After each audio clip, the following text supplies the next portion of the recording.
Good morning. For today, we're simply going to continue with our lecture last time on epidemiology. So the goals of epidemiology are the following. Number one, to describe the different disease patterns, to identify etiologic factors in disease development, and take the most effective preventive measures. Right, so for uh, specific objective number three or goal number three, we start off with the following.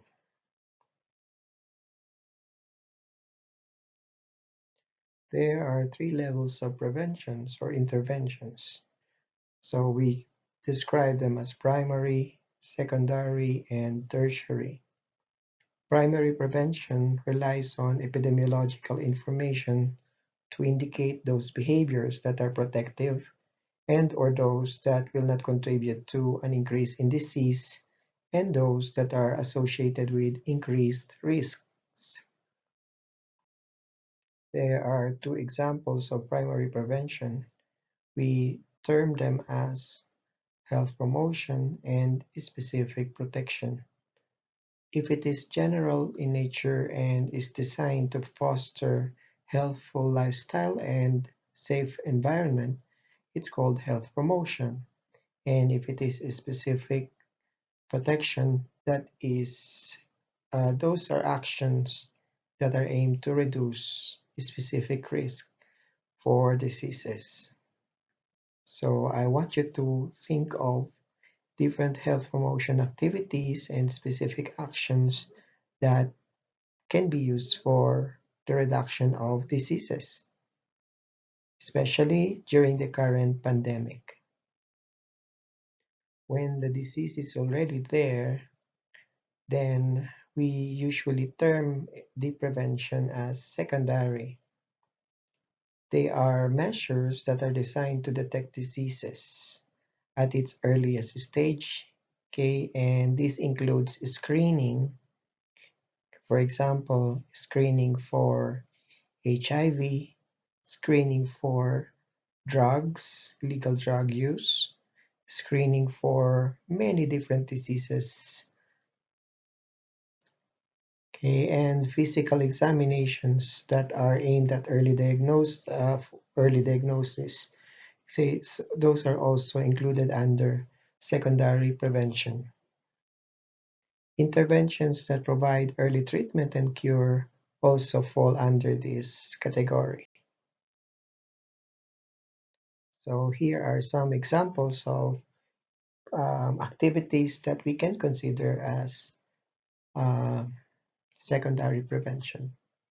Mammography, so that is to detect for the presence of cancer, breast cancer particularly. Guaiac testing, so this is a test that is used for the detection of blood in feces. So the presence of blood in the feces may indicate many things. For example, parasitic infection or bacterial infection. It may also indicate cancer. And then thirdly, treatment of infections and dental caries would fall under secondary prevention. But if it is only, for example, dental prophylaxis, so that is still under secondary prevention. Tertiary prevention focuses on limiting disability and rehabilitation of those with irreversible diseases, for example, diabetes and spinal cord injury. Other examples of these may be a person who had stroke, so therapy. So that would be tertiary prevention. This is an example of different levels of prevention for diarrhea, right? So for primary prevention, so that is for health promotion and for risk reduction, we can teach the students and the staff about hand washing and hygienic practices. Maintain a system that promotes safe food handling practices, for example, covering um, food, preventing it from exposure to external factors. And thirdly, exclude those with symptoms from school or food handling. And then for secondary prevention, we can collect stool samples for culture from symptomatic individuals for us to know if those persons are infected. Treat those with advanced diarrhea symptoms with antibiotics. Of course, this would require the presence of a medical doctor. Exclude those with positive culture results from handling food and those with symptoms from school. Advise the families and individuals in the care of those with diarrhea. And then for tertiary prevention, treat and counsel those who were found to be carriers of Shigella. So that would be um, a case of diarrhea and how to deal with it in different levels of prevention. Next, health promotion and risk reduction. We have here 5 different important topics. And of course, I know that you can expound on ways to, uh, for example, prevent. What could be the most important significance of smoking? So it may be a factor for a risk factor for um, lung disease, particularly um, lung cancer. And for alcohol intake, it may lead to addiction, okay, or um, and or damage of the liver. And for dietary problems, this could be one is um, psychological problem like anorexia, and for it can also be physical problem like obesity. For physical activity, so it goes hand in hand with diet. Okay, inactivity may pose a problem with um, muscular development. Okay, and of course, the last one is sleep. Okay, and what could be the problem associated with lack of sleep? So again, this may have an impact on your behavior, psychological, and physical health. Right. So we will look into 2 important um, models or theories about health. One is the trans theoretical model and change. Right. So this is about change. What we know about change is that it is difficult even for the most motivated individuals. Right. So people resist change because of so many reasons, and this may be because of the following. One, change may be unpleasant. For example, when you exercise, you will feel tired afterwards. Okay, change may require giving up pleasure. For example, if you want to lose weight, you might have to give up eating sweets. Or if you want to sleep early, you may want to avoid watching TV or even playing games. Change may also be painful. For example, treatment of diabetes, okay, to make sure that your sugar level falls, okay, can be painful because of injections. It can be stressful also because you will be introduced different foods that it may not be palatable or good for you. You think that is good for you. And then it can also jeopardize social relationships. If you are into a kind of food or diet, it may have a problem with, socializing with friends. Example, you cannot eat this kind of food even if it's present. Uh, And then thirdly, it seems that it's not so important anymore. For example, for older people and those with ill ill effects of lifestyle choices. For example, those with diabetes and hypertension, they will say, okay, what good will it do to me? I am already diabetic. I already have high blood pressure and I'm already too old for this.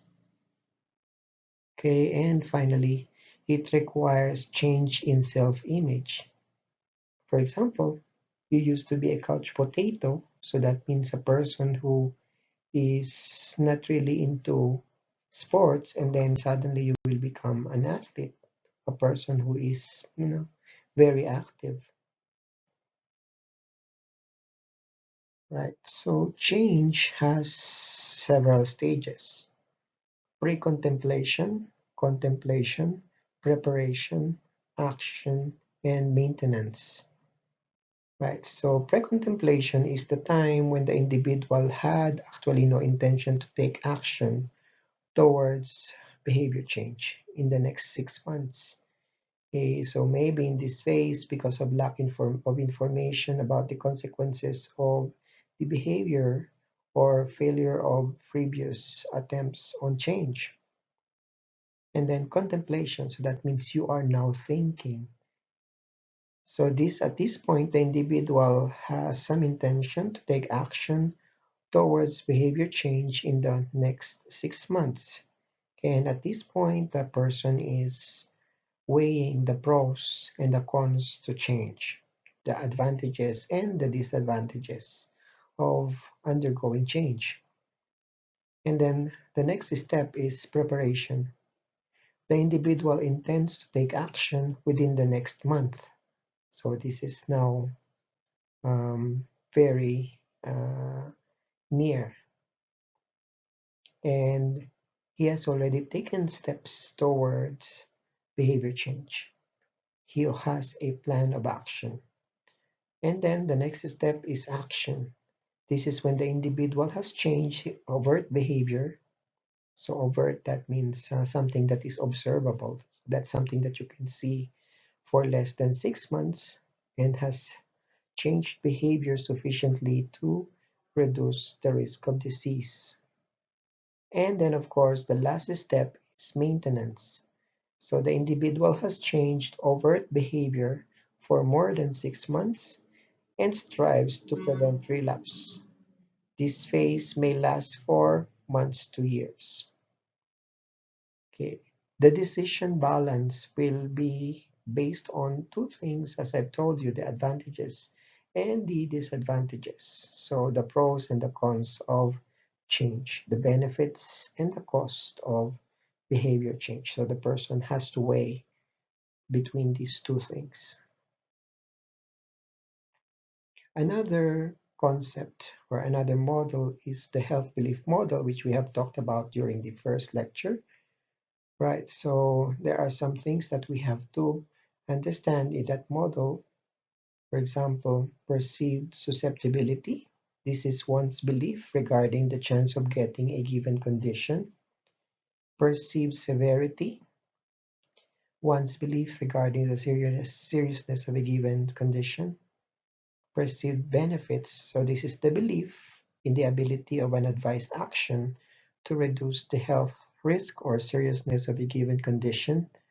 Perceived barriers, the belief regarding the tangible and psychological costs of an advised action. Cues to action. So these are the strategies or conditions in one's environment that activate the readiness to take action, and self-efficacy, one's confidence in his ability to take action to reduce the health risks. So from here, for example, um, someone has tuberculosis. So why is that person susceptible to contracting tuberculosis? So maybe the person is living in a crowded place. So it's very easy to contract a the respiratory problem. Perceived severity. Is tuberculosis serious, or is it just a common illness? Is it a life-threatening condition? And then perceived benefits. If I'm going to do something about um, tuberculosis, for example, I am going to the health center to undergo treatment, what would be the benefit of that for me? And then for the barriers, tangible and psychological cost. For example, being identified as someone with tuberculosis may create a sort of discrimination, and the taking of the medicine itself is not really a good, will not do you good, because these medicines are they can cause harm to your body. Not just the good effect, of course, they can kill the bacteria, but it may lead to some problems also. Cues to action. What would cause me, for example, there are many children in my family.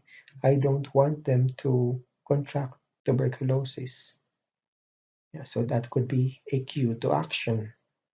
Or maybe I am not able to work because of tuberculosis. I have to undergo treatment. And then self-efficacy. Okay, can I do this? Anyway, it's only 6 months. So do I have the time to proceed with the treatment? So that is our lecture for today. I hope everything is clear. If not, you can all just watch again the video and try to understand the concepts that were presented. Thank you.